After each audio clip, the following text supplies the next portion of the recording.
Podcast کے ساتھ میں ہوں فلک چوہان، اور آج ہمارے اسٹوڈیوز میں بہت ہی خاص مہمان موجود ہیں جو اسپیشلی امریکہ سے آئے ہیں. پاکستان امریکن بزنس مین ہیں اور پاکستان سمیت امریکی سیاست میں گہری دلچسپی رکھتے ہیں. میں بات کر رہی ہوں تنویر احمد کی، جو کہ انٹرپرینور ہیں اور اینالسٹ ہیں. السلام علیکم تنویر صاحب، very warm welcome to Pakistan and Samaa podcast. Thank you for having me Falak. کیسے ہیں آپ؟ کیسا پاکستان میں ٹائم گزر رہا ہے؟ پاکستان میں اچھا ٹائم گزر رہا ہے، موسم بھی ٹھیک ہے. کافی لوگ کہتے ہیں کہ یہاں پہ زیادہ گرمی ہے، تو مجھے تو اتنی زیادہ گرمی نہیں لگی. ایسے ہی ہیوسٹن میں بھی ہے. اچھا، ہیومیڈیٹی بھی ایسے ہی ہے ہیوسٹن میں، so it's like second home. بالکل جی. چلیں بات پھر امریکہ سے شروع کر لیتے ہیں. ابھی کیونکہ ہماری امریکہ کی جب ہم بات کرتے ہیں تو امریکہ کی ایران کی جو ابھی جنگ چل رہی ہے، آپ کو کیا لگتا ہے امریکی کیا سوچتے ہیں اس حوالے سے؟ دیکھیے، یہ امریکن جو ہے نا، ان کو سب سے زیادہ انٹرسٹ ہوتا ہے کہ ان کی جو ڈومیسٹک پالیسی ہے نا وہ کیسے چلتی ہے. ٹھیک ہے. تو ان کی جو ڈومیسٹک پالیسی ہے وہ اس طریقے سے لے کے چلتے ہیں کہ جی ہمارے لیے جو بھی کرنٹ پریزیڈنٹ ہے وہ کیا چیزیں لے کے آ رہا ہے. اب اگر ٹرمپ ایڈمنسٹریشن کا دیکھیں تو سب سے پہلے انہوں نے جو آواز اٹھائی تھی وہ امیگریشن کے خلاف اٹھائی تھی. پھر جو بینیفٹس لوگ لیتے ہیں اس کے خلاف جو تھی نا آواز اٹھائی تھی. کچھ لوگ اس چیز کو سمجھتے نہیں ہیں کہ کس طریقے سے نا یہ امریکن اکانومی افیکٹ کرتی ہے. اب ایک اور اس کے ساتھ بھی ایک چیز انہوں نے لے کے آئے تھے کہ جو برتھ رائٹس جو ہے نا ایشوز ہیں اس کو کیسے سالو کیا جائے. تو میں سب سے پہلے نا جو برتھ رائٹس کا نا اس پہ چلوں گا کہ برتھ رائٹس کو لے کے جب انہوں نے یہ بات کی تو وہاں پہ ہوتا کیا کہ جو فارنرز ہیں وہ ویزا لے کے جاتے ہیں، جا کے جو فیمیلز ہیں وہ پریگننٹ ہیں، بیبیز ہوئے، گورنمنٹ کے خرچے پہ ہی سارے بیبیز انہوں نے ڈلیور کیے. اس کے بعد بینیفٹس لیے اور بچے کو لے کے نا اپنے نیٹو کنٹری میں آ گئے اور وہاں پہ بچے کی پرورش ہوئی. 18-19 سال کا جب بچہ ہوا اس کے پاس آلریڈی جو ہے نا پاسپورٹ ہے تو وہ چلا جاتا ہے. ٹھیک ہے. اس چیز کو دیکھتے ہوئے تقریباً 150 to 200 بلین ڈالرز اینولی جو تھا وہ امریکن گورنمنٹ جو ہے نا ان چیزوں پہ اسپینڈ کرتی ہے. تو وہ انہوں نے کاٹنے کی کوشش کی، جس کا ڈیفینیٹلی کچھ لوگوں نے بڑا پازیٹیو بھی لیا، نیگیٹو بھی لیا. ٹھیک ہے. اب آ جاتے ہیں امیگریشن کو لے کے، تو امیگریشن پہ بھی یہی ایشو ہوا. کچھ لوگوں نے پازیٹیو لیا، کچھ لوگوں نے نیگیٹو لیا. اس کے بعد جو تھا وہ جو باقی ڈومیسٹک جو چیزیں شروع ہوئیں اس کو لے کے جی کہ ٹرمپ ایڈمنسٹریشن کیا کر رہی ہے. اب جو اپوزیشن ہے وہ اتنی اسٹرانگ ہے انہوں نے دیا، جو کہ پاکستان میں بھی اسٹرانگ اپوزیشن ہونی چاہیے. بالکل. اگر پاکستان کو دیکھیں تو پاکستان میں نا 2 ہی ایسے وقت آئے ہیں جب اپوزیشن جو کم از کم میری ہوش میں اچھی آئی ہے. ایک تو جو دور تھا وہ اس وقت پریزیڈنٹ جنرل مشرف صاحب کا تھا، دوسرا نواز شریف کا تھا، اور اس کے اگینسٹ پی ٹی آئی تھی جو اپوزیشن تھی. اس وقت ہی اگر دیکھیں تو پاکستان میں ڈیولپمنٹ ہوئی. پاکستان کی تو بعد میں بات کریں گے، لیکن میرا اگلا سوال آپ سے یہ ہوگا کہ امریکی صدر ڈونلڈ ٹرمپ آخر چاہتے کیا ہیں؟ بار بار جنگ بندی کی جاتی ہے، اعلان ہو جاتے ہیں، لیکن اس کے بعد دوبارہ سے حملے شروع ہو جاتے ہیں اور وہ جو معاہدہ ہوتا ہے وہ پھر دوبارہ سے ٹوٹ جاتا ہے. فلک دیکھیں، یہ ایک بڑا گہرا سوال ہے، آپ کو تھوڑا سا نا اس میں ڈیپ ڈائیو کرنے چاہیے اور سمجھنے کی ضرورت یہ ہے کہ Trump is acting like a mediator. ٹھیک ہے. جنگ کس کی ہے؟ جنگ تو یہ اسرائیل کی ہے اور ایران کی ہے. تو ہمیں یہ 2 چیزیں دیکھنی ہے نا. اب ایران کیا کہہ رہا ہے کہ جی اسرائیل جو ہے نا لیبنان پہ حملے نہ کرے. اس کی ایک کنڈیشن یہ ہے. امریکہ مان جاتا ہے بیچ میں میڈیشن کر کے. اب اسرائیل نہیں مانتا. ٹھیک ہے. تو وہ جو چیزیں اپ اینڈ ڈاؤن ہو رہی ہیں وہ اس وجہ سے ہو رہی ہیں کہ جی اس میں ڈائریکٹ جو ہے بینیفیشری وہ دیکھا جائے تو امریکہ ہے. امریکہ ہی چاہتا ہے کہ یہ جنگ نہ ہو. ٹھیک ہے. اس کو کسی طریقے سے نہ سٹاپ کر دیا جائے. لیکن کیا ہوتا ہے، امریکہ مان جاتا ہے، ساری شرطیں طے پا جاتی ہیں. اسرائیل جو ہے نا اس کی سپورٹ نہیں کرتے. ٹھیک ہے. اور وہ جیسا ہی کچھ معاہدہ ہوتا ہے، کوئی ایم او یو سائن ہوتا ہے یا کچھ وربل ایگریمنٹ ہوتا ہے، اسرائیل دوبارہ لیبنان پہ یا ایجپٹ پہ کچھ حملہ کر دیتا ہے. ایران کو اور موقع مل جاتا ہے. اب دیکھیں جیو پولیٹیکلی اس میں دیکھا جائے تو پہلے آئل کی جنگ ہے. یہ ہم یہ نہ دیکھیں جی کہ اسرائیل کی یا ایران کی جنگ ہے، یہ آئل کی جنگ ہے. اسٹریٹ آف ہارمز پہ بہت ساری بات ہو رہی ہے آج کل. دیکھیں اس سے پہلے بھی اگر ہم دیکھیں تو تھوڑی سی ہسٹری میں جا کے اگر آپ دیکھیں تو ٹرمپ ایڈمنسٹریشن ہے جو سب سے پہلا قدم اٹھایا تھا نا وہ وینزویلا پہ اٹھایا تھا بالکل کہ ان کے جو آئل فیلڈ سے ان کو کیپچر کیا, سارا ٹیک اوور کر لیا. ٹھیک ہے تو world's largest oil reserves are in Venezuela, بالکل تو وہ لے لیے. نیکسٹ ٹارگیٹ واز ایران, کیونکہ ایران جو ہے اور وینزویلا یہ دو کنٹری ایسے ہیں کہ جو چائنا کو آئل جو ہے نا سپلائی کرتے رہتے ہیں. China is becoming a super power, اور بڑی تیزی سے چائنا سامنے ابھر کے آیا. اس کو کنٹرول کرنے کے لیے یہ سارا کچھ ہوا. ٹھیک ہے امریکہ آ کے بیچ میں پھنس گیا. ٹھیک ہے, اب اسرائیل جو ہے اس کو اپنی عزت بھی بحال کرنی ہے. اس عزت کو بحال کرنے کے لیے وہ امریکہ کو یوز کر رہا ہے. ابھی دیکھیں کہ جو کانگریس میں کیا ہوا ہے کہ انہوں نے ایک جو ایون ڈیموکریٹ پارٹی ہے انہوں نے ہی ایک لابی شروع کی کہ ہم اسرائیل کی فنڈنگ روکیں. ٹھیک ہے لیکن وہی پاس نہیں ہو سکی. بالکل ٹھیک ہے, تو اس لیے کہ ان کی ایک لابی اتنی اسٹرانگ ہے کہ بھائی جو مرضی آپ کر لیں اسرائیل کو اتنی فنڈنگ ملنی ہے. ہاں ٹھیک ہے, تو جھکاؤ جو ہے اس وقت امریکہ کا ڈیفینیٹلی اسرائیل کو لے کے ہی ہے. اب اسرائیل جو کہے گا امریکہ وہ کرے گا. لیکن تنویر صاحب ان سب چیزوں کے بعد جب ہم مڈ ٹرم الیکشن کی بات کرتے ہیں تو اس میں پھر ٹرمپ کی پاپولیرٹی کا گراف کیا ہے؟ کیونکہ ہم دیکھتے ہیں کہ بہت ساری ٹویٹس ایسی کر جاتے ہیں ٹرمپ صاحب کہ اب جنگ بندی ہو رہی ہے, اب ہم یہ شرطیں نہیں مانیں گے, اب ہم دوبارہ حملہ کر دیں گے. پاپولیرٹی امریکہ میں کس طرح کی ہے؟ پاپولیرٹی امریکہ میں ٹرمپ کی میرے خیال میں تھوڑی سی کم ہوئی ہے. اگر ابھی دیکھا جائے تو ہاں پہلے یہ تھا کہ تقریباً 48% people were with the Trump, 52 were against, but right now if I really look at very closely تقریباً 40% جو ہے نا اس وقت ٹرمپ کے ساتھ ہیں, 60% نہیں ہے. تو 8 پوائنٹس کی جو شفٹ ہوئی ہے یہ کافی زیادہ بھی ہے, لیکن لگنے میں جب آپ پاپولیشن کے حساب سے دیکھتے ہیں تو اتنی زیادہ نہیں, کیونکہ وہاں پہ جو سسٹم ہے نا وہ الیکٹرل ووٹس کا ہے, وہ انڈیویجول ووٹرز کا اتنا نہیں ہے. تو ووٹنگ کے حساب سے اگر دیکھا جائے تو اتنا زیادہ فرق نہیں پڑے گا. ابھی بھی ٹائم ہے ان کے پاس کہ آگے چل کے اس کو بحال کر سکتے ہیں. ٹھیک ہے. اچھا, اکثر ہم نے بھی ٹرمپ کو خود بھی کہتے ہوئے سنا ہے, امریکی صدر ڈونلڈ ٹرمپ ہیں, وہ کہتے ہیں کہ اگر میں مڈ ٹرم الیکشن ہار جاتا ہوں تو مجھے امپیچمنٹ کے ذریعے نکالا جائے گا. آپ کو لگتا ہے کہ اب واقعی امپیچمنٹ ہو سکتی ہے؟ نہیں, میرا نہیں خیال کہ اس طرح کی ہو سکتی ہے. دیکھیں یہ کوئی اتنا بڑا کوئی کرائم تو ہے نہیں ہے کہ اس کو نہ امپیچ کیا جائے گا. وہ صرف اسی چیز کو لے کے جی کہ انہوں نے جو برتھ رائٹس کے ایشوز ہیں وہ سالو کرنے کی کوشش کر رہے ہیں, یا وہ امیگریشن ریفارمز لے کے آنے کی کوشش کر رہے ہیں, تو اس کو لے کے امپیچ کرنا میرا خیال ہے کہ یہ ایک بڑا ایک احمقانہ سا قدم ہوگا اگر ڈیموکریٹس نے وہ اٹھایا بھی. اور اگر دیکھیں بھی تو اس سے پہلے بھی کئی دفعہ جو افواہیں اٹھی ہیں کہ جی ہم امپیچ کرنے کی کوشش کریں گے. 1-2 کانگریس مین نے وہ کیا بھی ہے. اب کیا ہوا, ان کانگریس مین کو ان کا نام وہ ایکچولی ہیوسٹن سے ہی ہیں, کانگریس مین ایل گرین, انہوں نے یہ سبمٹ کیا تھا, لیکن کیا ہوگا کہ ان کو کانگریس سے ہی باہر نکال دیا گیا. ٹھیک ہے. اور اس دفعہ بھی جو انہوں نے ایک الیکشن تھا, جو مڈ ٹرم الیکشن تھا, اسی میں وہ ہار گئے ہیں. تو I think this is his last term any way.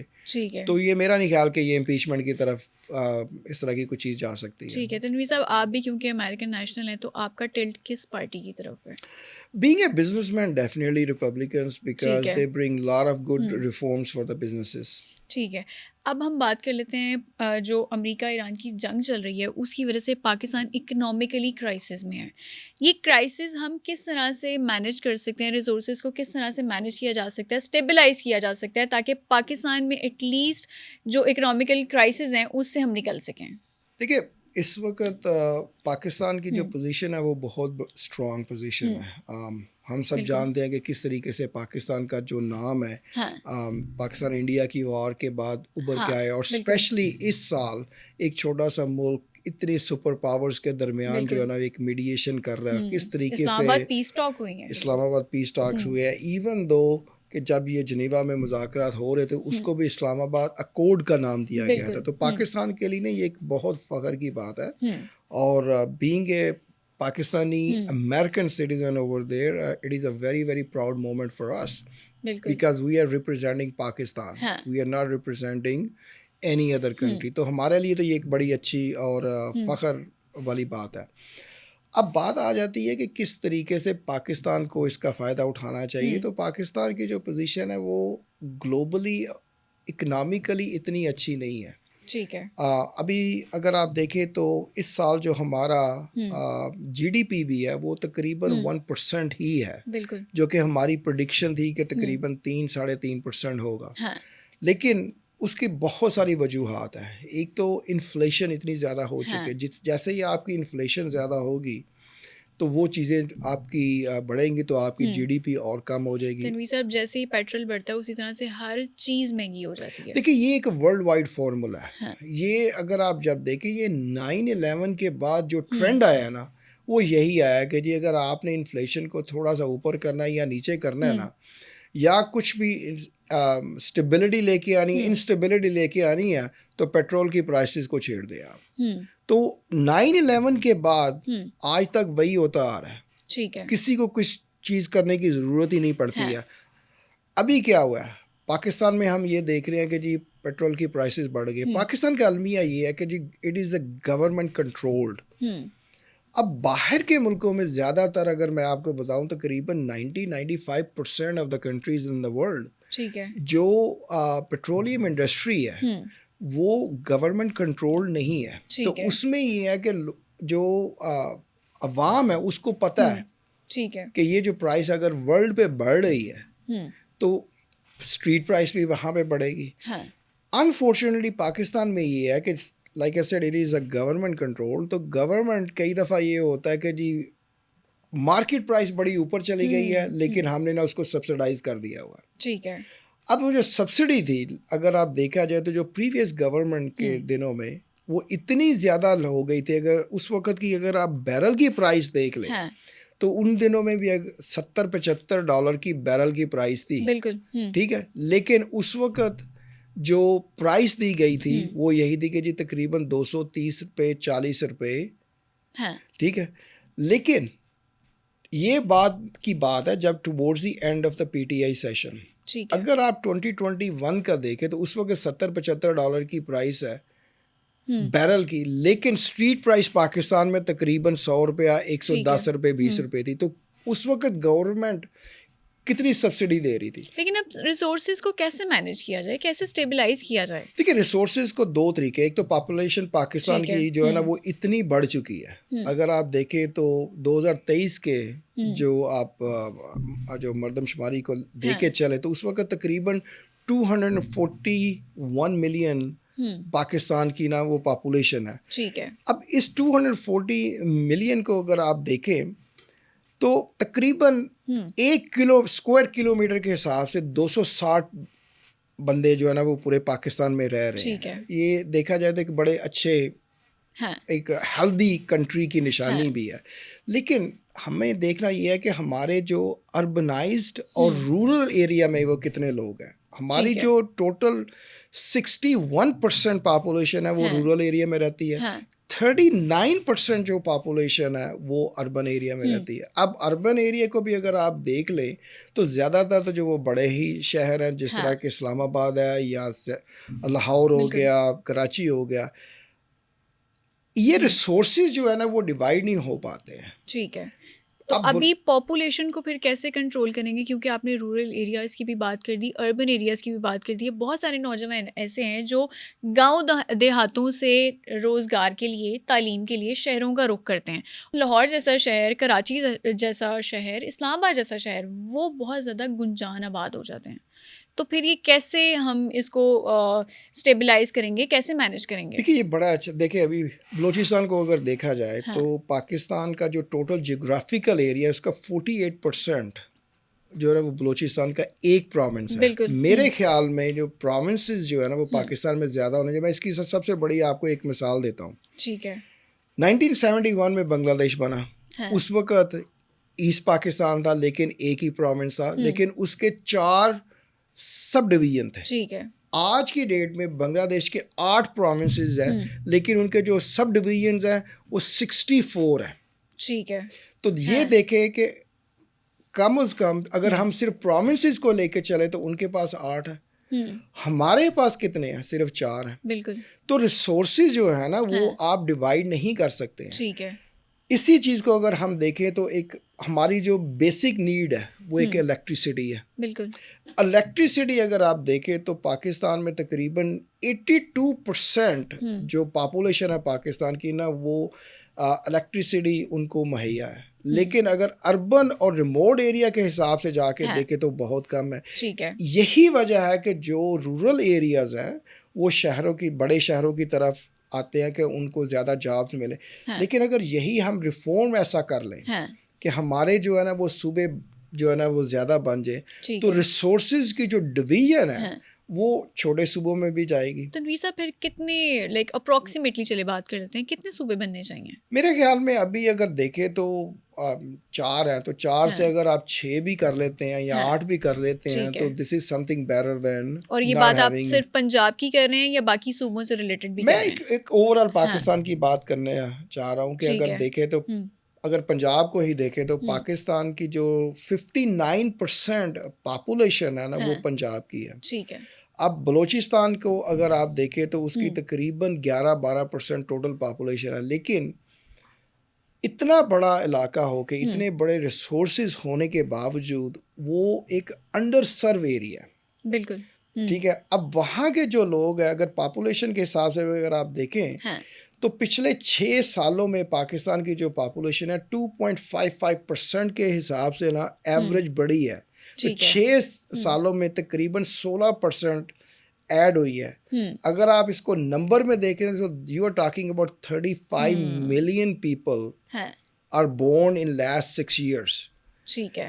اس کا اگر آپ تھوڑا سا دیکھیں ڈائسیکٹ کریں تو بلوچستان میں 6% جو ہے نا وہ 16% میں سے وہ بلوچستان میں ہے. تو ہماری گروتھ کہاں پہ ہے پاپولیشن کی؟ بلوچستان میں ہے. لیکن وہاں پہ ہی ریسورسز کم ہے. وہاں پہ ہی سب سے زیادہ جو ہے نا رورل ایریا اور سب سے کم لوگ جو ہے نا وہ بجلی ان کو دی گئی ہے.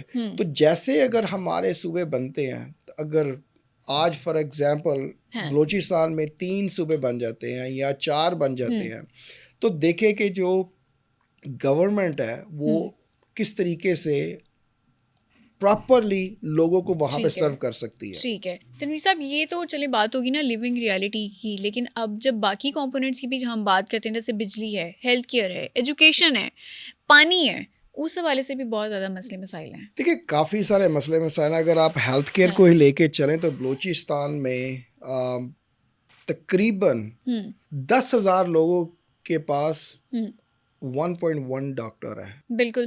تو اگر آپ تھوڑا سا اس کو پورا ایکسپینڈ کر لیں تو سمجھ لیں کہ 10,500 لوگوں کے پاس صرف 1 ڈاکٹر ہے. ٹھیک ہے. پانی کے حساب سے دیکھیں تو پانی بھی جو ہے نا وہ اتنا زیادہ مہیا نہیں ہے. بالکل. لیکن میں اس سے پہلے فلٹریشن پلانٹس کی بھی وہاں پہ فلٹریشن پلانٹ کی بھی کمی ہے. اس کے علاوہ جو کلینکس ہیں کئی ایسے ریموٹ ایریاز ہیں بلوچستان میں کہ جہاں پہ آپ کو تقریباً 30 کلومیٹر دور جانا پڑتا ہے ایک بیسک نیڈ کے لیے. بالکل. تو آپ تھوڑا سا یہ سوچیں کہ ایک عورت پریگننٹ ہے اس کو ایک میٹرنٹی جو اس کی جو نیڈز ہیں اس کے لیے اگر 30 کلومیٹر جانا پڑے اور وہاں پہ جو ہے نا روڈز کا انفراسٹرکچر نہیں ہے اور وہ کیسے اس کے لیے اتنا ایزی ہوگا کہ آپ تو اسی لیے نا یہ جو ریفارمز ہیں نا اس کو لے کے آنے کی ضرورت ہے.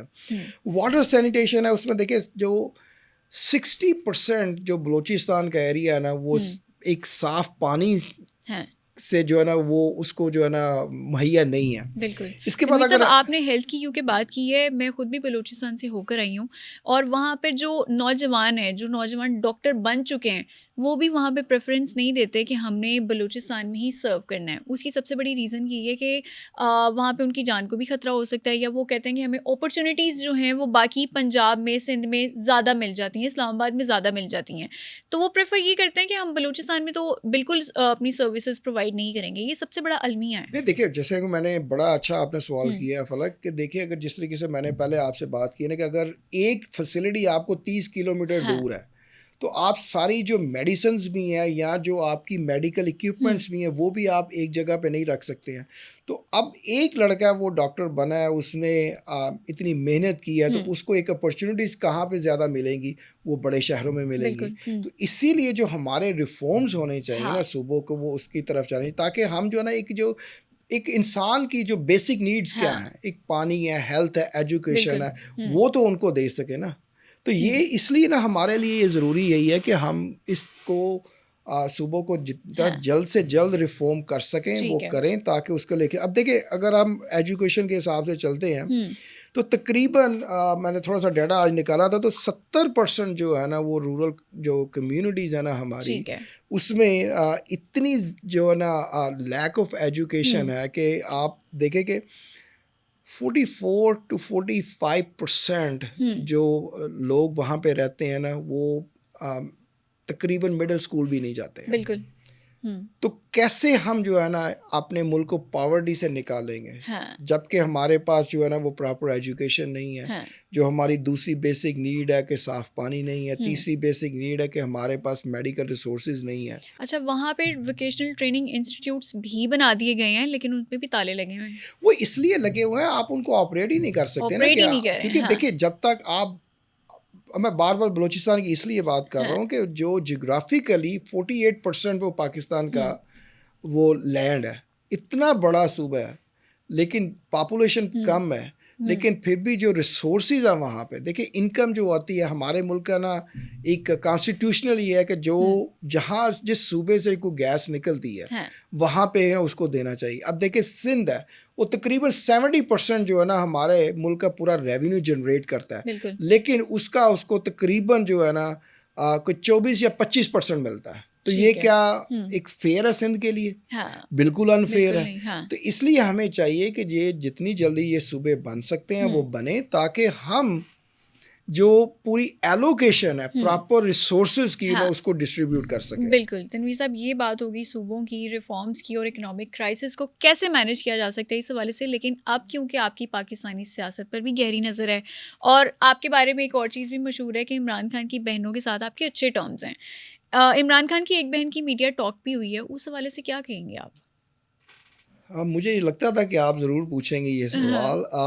دیکھیں یہ بات میں نے پچھلے سال منصور علی خان کے ساتھ میرا ایک پوڈ کاسٹ ہوا تھا, شاید جون 2025 میں ہوا تھا. تو یہ بات میں نے اس وقت بھی بول دی تھی کہ اس وقت ایک چھوٹی سی میڈیا ٹاک میں نا علیمہ خان نے نا یہ بات کی تھی کہ یہ جو جنگ ہے یہ جنگ نہیں ہے. تو میں نے اس وقت بھی یہ بات کی تھی کہ دیکھیں جب 2019 میں پلوامہ پہ اٹیک ہوا تھا تو کیا وہ حقیقی جنگ تھی؟ کیا اس وقت اگر آج مودی اور شہباز شریف کھیل رہے ہیں, کیا اس وقت عمران خان اور مودی کھیل رہا تھا؟ کیا یہ بہنوں کو یہ سمجھ بالکل نہیں آ رہی ہے کہ پاکستان کن کرائسس سے باہر نکل کے آ رہا ہے؟ کیا بہنوں کو یہ نہیں پتا کہ اگر دیکھا جائے تو انہی کے ہی وہ فارن منسٹر تھے خورشید قصوری صاحب, وہ اسرائیل کیوں گئے تھے؟ کیا پی ٹی آئی کے اسرائیل کے ساتھ لنکس ہیں؟ تو دیکھا ہمیں تو پھر ایک حقیقت دیکھنی ہے نا, تو حقیقت تو پھر جو ہے نا وہ بڑی تلخ ہے. بالکل. تو وہ تلخ حقیقت انشاءاللہ ایک دن ضرور سامنے آئے گی. تنویر صاحب, آپ نے اپنے جواب میں کہا ہے کہ آنے والے دنوں میں پتہ چل جائے گا, اس کا مطلب کچھ اور بھی ہونے والا ہے؟ جیسا کہ میں نے پہلے بھی بتایا آپ کو نا, اس چیز کی جو ایک پریڈکشن تو نہیں میں کہہ سکتا, لیکن ایک میں نے نا آواز اٹھا دی تھی کہ یہ چیزیں ہو رہی ہیں, اور وہ 2025 میں ہوئی تھی جو کہ ابھی آ کے وائرل ہوئی ہے. تو اسی چیز کو اگر آپ دیکھیں تو کافی ساری چیزیں ہیں جو کہ اب ہو سکتا ہے کہ اللہ کرے وہ جلدی آ جائیں یا تھوڑا ٹائم لگے, لیکن ڈیفینیٹلی آئیں گی. دیکھیں سچ کبھی چھپتا نہیں ہے, ٹھیک ہے, اور سچ کی ہمیشہ جیت ہوتی ہے. ایسی کیا چیزیں ہیں؟ اور میں تو یہی کہوں گا کہ جی پاکستان اس وقت ایک سچائی کی طرف چلا ہوا ہے, اور ان شاء اللہ تعالیٰ پاکستان کی جیت ضرور ہوگی. ٹھیک ہے.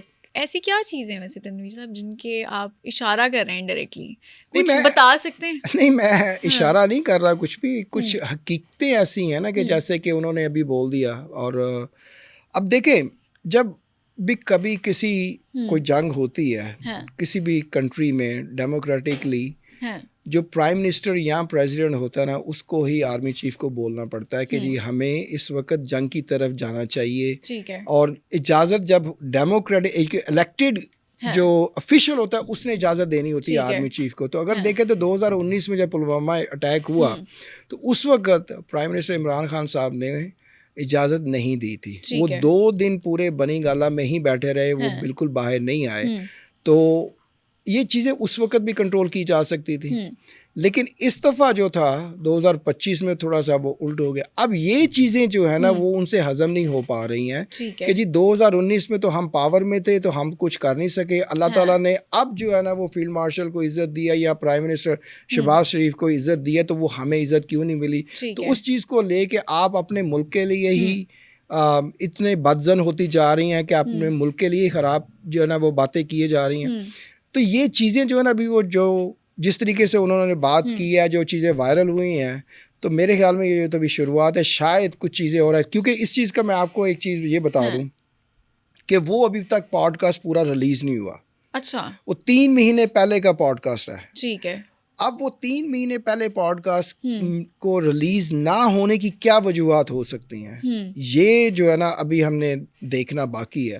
جب وہ پورا ریلیز ہوگا یا اسی طریقے سے وہ کچھ کلپس باہر آئیں گے, تو میرا کہنے کا مقصد صرف یہی تھا کہ جس طریقے سے ایک ابھی کلپ آیا, ہو سکتا ہے کہ 4-5 اور جلدی اسی پوڈ کاسٹ سے کلپ آ جائیں, تو کچھ جو حقائق ہے وہ ہمارے سامنے اور سامنے آ جائیں. ٹھیک ہے. تنویر صاحب, عمران خان ہمیشہ موروثی سیاست کے خلاف رہے ہیں.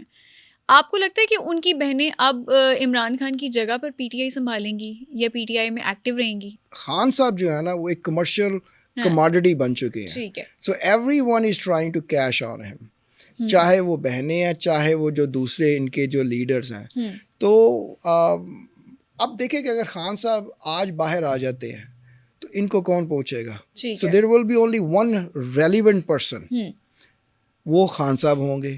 تو ابھی جس کو سب سے زیادہ فائدہ ہے وہ بہنیں ہیں, یا جو باہر یوٹیوبرز ہیں بیٹھے ہوئے بگوڑے بیٹھے ہوئے ہیں, وہ اس کے بینیفیشریز ہیں, جن کو اپنے اس ملک نے سب کچھ ان کو دیا ہے, لیکن ہر چیز وہ اس ملک کے خلاف بات کرتے ہیں صرف اس لیے کہ ان کو کچھ ڈالرز بن رہے ہیں.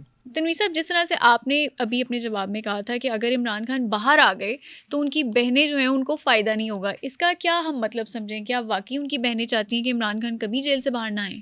دیکھیے, ابھی ریلیونٹ جو ہے نا وہ بہنیں ہیں. ٹھیک ہے. اگر خان صاحب باہر آتے ہیں تو ریلیونسی ان کی بالکل ختم ہو جائے گی. ٹھیک ہے. کوئی بھی انسان ہے جو ابھی ریلیونٹ ہے وہ کیوں چاہے گا کہ ان کی ریلیونسی ختم ہو؟ ٹھیک ہے. تو میرا سمپل سا جواب یہی ہے کہ جب تک خان صاحب اندر ہیں, جتنے بھی یہ ریلیونٹ جو کیریکٹرز ہیں وہ پوری کوشش کر رہے ہیں کچھ نہ کچھ ملک میں اس طریقے سے ہوتا رہے کہ وہ اندر ہی رہیں. تنویر صاحب, عمران خان کے بارے میں ایسی کون سی آپ کمیاں بتانا چاہیں گے جس کی وجہ سے پی ٹی آئی کی سیاست کہیں نہ کہیں دب کے رہ گئی ہے, آگے نہیں بڑھ پا رہی؟ دیکھیں, یہ سبھی جانتے ہیں کہ دیکھیں ایک سٹار ہوتا ہے, ایک لیڈر ہوتا ہے. سٹار جو ہوتا ہے نا وہ اپنے ایک فالوورز کو بناتا ہے, لیڈرز بناتا ہے. اب میں اس کی سب سے بڑی اگزامپل آپ کو دوں گا کہ 2020 میں جب پی ٹی آئی پاور میں تھی تو اس وقت نواز شریف صاحب لنڈن میں تھے. بالکل. کافی ساری جو چیزیں تھیں وہ بڑی نون لیگ کے اگینسٹ جا رہی تھی, لیکن اس وقت جو لیڈرز تھے جس طرح کے کرنٹ ہمارے پرائم منسٹر شہباز شریف صاحب ہیں, اسد رفیق صاحب ہیں, خواجہ آصف صاحب ہیں, سعد رفیق صاحب ہیں, اس طرح کے جو کچھ لیڈران تھے نون لیگ کے, ان کو ایک موقع ملا کہ آئی ایم ایف کی ایک آل پارٹی کانفرنس بلائی گئی تاکہ ہم آئی ایم ایف کے لیے ایک جو راستہ بند ہونے جا رہا ہے اس کو کس طریقے سے نہ لے کے آگے چلے. So that was the opening for the Noon league and look where we are today, کہ آج وہ گورنمنٹ میں بیٹھے ہوئے ہیں. جبکہ پی ٹی آئی یا خان صاحب نے صرف ایک فالوورشپ جو ہے نا وہ کریٹ کیا, ان کے لیڈرز نہیں ہیں. اور اس کی سب سے بڑی میں اگزامپل دیتا ہوں کہ جو بھی کوئی لیڈر بنتا ہے, ابھی دیکھیں کہ پورے کا پورا صوبہ ان کے پاس ہے کے پی کے میں, 13 سال سے گورنمنٹ چل رہی ہے کے پی کے میں پی ٹی آئی کی. کیا انہوں نے کیا ریفارمز لے کے آئے ہیں؟ کیا ادھر ڈیولپمنٹس ہوئی ہیں؟ کچھ بھی نہیں ہوا. تو ہوا کیا کہ جو بھی کوئی ان کا کوئی چیف منسٹر یا کوئی لیڈر نیا آتا ہے وہ کہتے ہیں جی ہمیں خان سے ملنے نہیں دیا جا رہا تو ہم کوئی فیصلہ نہیں کر سکتے. تو یہ جو چیز جو ہے نا وہ لیڈرشپ کی کمی ہے. اچھا, ہمارے جو کے پی کے وزیر اعلیٰ ہیں وہ جیسے ہی انہوں نے اوتھ لیا تھا اس کے بعد انہوں نے عوام کی بھلائی کے لیے کوئی بات نہیں کی تھی, انہوں نے خان کی ہی بات کی تھی. وہ اس لیے کہ وہ لیڈر ہی نہیں ہے نا. دیکھیں, یہی تو میں آپ کو ایک کہنے کی جو بتانے کی کوشش کر رہا ہوں وہ یہی ہے کہ پی ٹی آئی میں لیڈرشپ کی کمی ہے. اور خان صاحب نے کوئی لیڈر ایسے بنائے ہی نہیں ہے. اگر بنائے ہیں تو ان کو اتنی اجازت ہی نہیں ہے. So it is like it is not a party of leadership, it is a party of one man show. تو یہی وہ چیز جو کمی ہے, جو آپ کا ایک کویشچن تھا نا, جو کہ پی ٹی آئی کو یا خان صاحب کو آگے لے کے نہیں جا پا رہی ہے. تو اگر یہ چیزیں چینج کرنی ہے تو ایک پوری لیڈرشپ جو ٹیم بنے, وہ سارے ایک دوسرے کے ساتھ مل کے چلے, اور ان میں بہنوں کا ہونا بھی شامل ہے, جو کہ مجھے ممکن ہوتا نظر نہیں آ رہا. ٹھیک ہے, جب تک یہ چیزیں ساری اکٹھی نہیں ہوں گی, یہ پی ٹی آئی یا خان صاحب آگے نہیں بڑھ پائیں گے. ٹھیک ہے جی, بہت شکریہ. ہمارے ساتھ موجود ہے تنویر احمد, جو کہ انٹرپرینور ہیں اور پولیٹیکل انالسٹ بھی ہیں. فلک چوہان کو دیجیے اجازت, اگلے ایپیسوڈ میں دوبارہ ملاقات ہوگی. تب تک کے لیے اللہ حافظ.